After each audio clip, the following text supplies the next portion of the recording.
Ayan na ang nag-iisang pata natin, guys. Ayan. Sikin-sikin na kami lahat yung mamaya kasi nag-isa lang. Ito naman yung tubig na pinakuluan ko para sa aking sinabawang isda. Ito yung isda nilalagay ko. Ayan, pinirito ko na. Yung ulo at saka buntot ang ilalagay ko.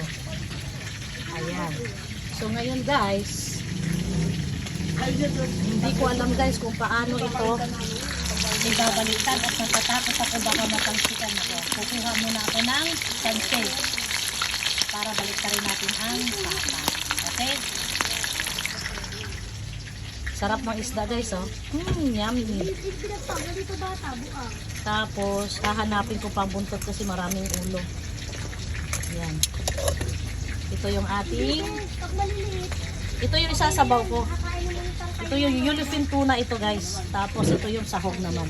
Diba? Nakahanda na. Ang sarap. Bango. Hindi ko pa nailalagay. Ang bango-bango na. So ngayon, ang tubig naman na pinakuluan ko. Ayan. Malapit na kumulo.